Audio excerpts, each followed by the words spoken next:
তারপর ওইখান থেকে মানে মেইন যে হাই রোডটা সেটা হচ্ছে বাদে, এটা হচ্ছে আপনার গ্রামের ভেতর যে লোকাল হাই রোডটা সেইটা হচ্ছে এইটা, এটা আমাদের শহরের ভেতরে পড়ে, যার জন্য দেখাচ্ছি আর কি। তো ম্যাক্সিমাম টাইমে আসলে তেল ভরার জন্য আমি এইখানেই আসি, খুব কম সময় বাইরে থেকে ভরি আর কি। তো আমার সামনে যাচ্ছে একটা পালসার, একটা নিউ গাড়ি আর কি, এটাই RS মেবি।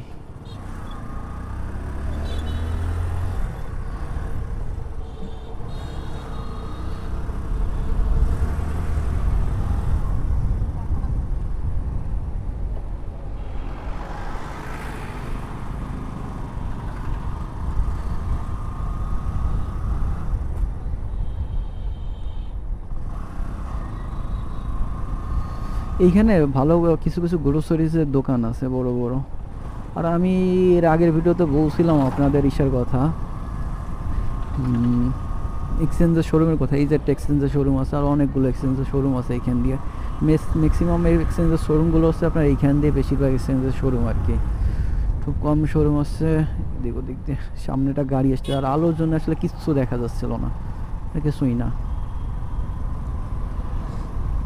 যেটা হচ্ছে মূলত ব্যাপার ছিল।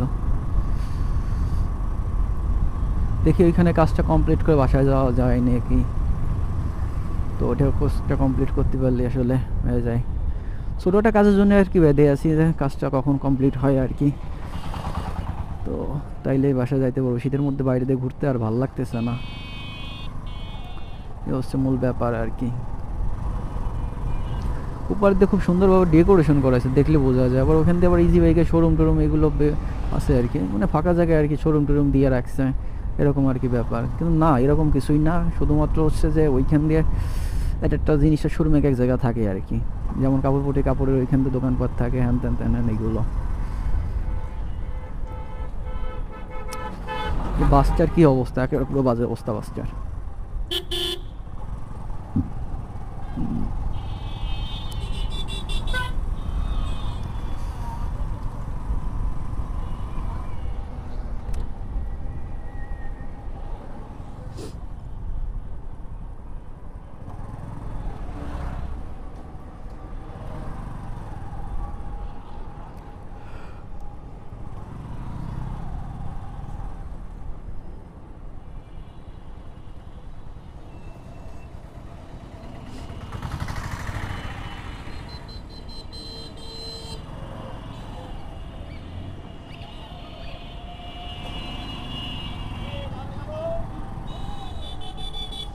এই রাস্তাটা মূলত বলে যে নদীর উপরে যে রাস্তাটা আছে, সামনে হচ্ছে লঞ্চঘাট, এটা হচ্ছে নদীর ওপারে, ইপারের রাস্তা। আর ওপারের রাস্তাটা হচ্ছে ওই পাশে, পুরো অন্ধকারে বোঝা যাচ্ছে না মনে হয় এখন ক্যামেরা।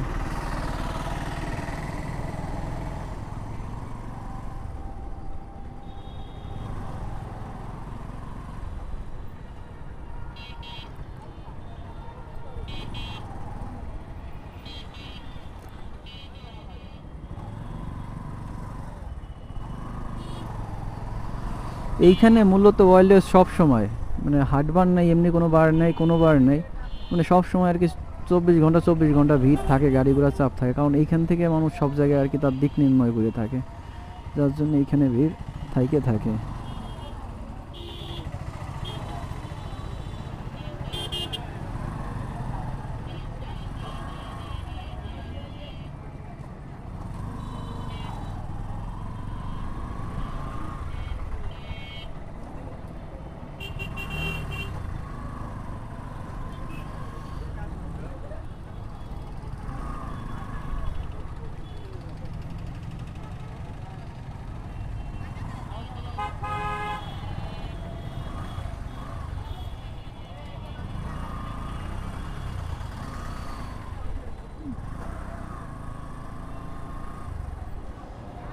এইখান দিয়ে গাড়ি চালাইতে গেলে আপনার ম্যাক্সিমাম টাইমে অনেক বেশি সতর্ক হয়ে গাড়ি চালাইতে হবে, নাহলে আপনি গাড়ি চালাইতে পারবেন না।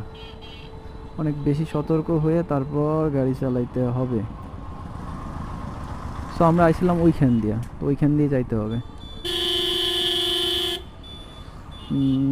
টেসলার ড্রাইভাররা রাস্তা জট করে আছে।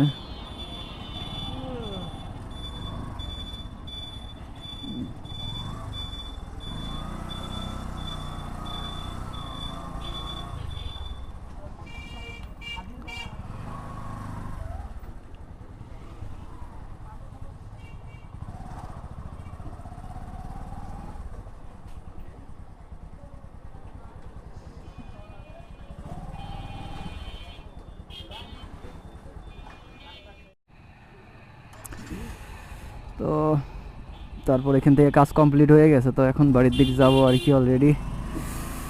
তো যাওয়া যাক। ঠান্ডা ভাই প্রচুর পরিমাণে, এত পরিমাণে ঠান্ডা পড়ছে যে সামনে ভাইজারি আপনার ইয়ে হয়ে গেছে, হোলা হোলা হয়ে গেছে। এই যে হচ্ছে আপনার নিরাময় ক্লিনিক। যাওয়া যাক। ঠান্ডার মধ্যে আসলে লিটারলি কথা বলতে ইচ্ছা করতেছে না, এত পরিমাণে প্যারা লাগতেছে যে কি বলবো। রাতও অনেক হয়ে গেছে আপনার, এত রাত হয়ে গেছে চিন্তা করতে পারি না যে এত রাত হয়ে যাবে এই কাজগুলো করতে করতে। তো এই হচ্ছে ব্যাপার। সামনে একটা সুজুকি জিক্সার আছে, ও ভাই তো উডি পড়া, মানে আমার মতো অবস্থা, হেলমেটও নাই, আরো বেশি ভয়ঙ্কর অবস্থা ওনার।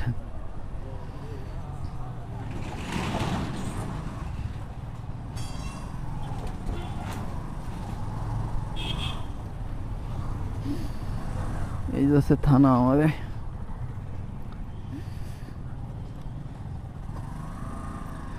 যদি আমি 10 বছর আগের কথা বলি, যদি গোপালগঞ্জে 10 বছর আগের যদি কোনো কথা বলা হয়, সেক্ষেত্রে দেখা যায় এত দোকানপাট এত এক্সারসাইজ কিছুই ছিল না। আর রাত্রেবেলা আসলে ক্যামেরা কেমন আসতেছে এটাও জানি না। তো বাসায় যেয়ে দেখতে হবে। আর ভিডিও কোয়ালিটিটা কেমন আসতেছে আপনারা সবাই কমেন্ট করে জানাবেন। তো যারা যারা নতুন নতুন ভিডিও দেখতেছেন অবশ্যই চ্যানেলটাকে সাবস্ক্রাইব করুন, ভিডিওতে অবশ্যই এটা লাইক করবেন। ভাই আমার সাবস্ক্রাইবের পরিমাণ খুবই কম আসছে, 10টা ভিডিও ছাড়লে 5টা সাবস্ক্রাইবার আসতে পারে, নাও পারে। আর লাইক তো এত কম পরিমাণে আসে যেগুলো, যার জন্য আসলে আমার ভিডিও র্যাঙ্কেই উঠতেছে না, মূল সমস্যা হচ্ছে। তো প্লিজ একটা লাইক করে দেবেন চ্যানেলটাকে।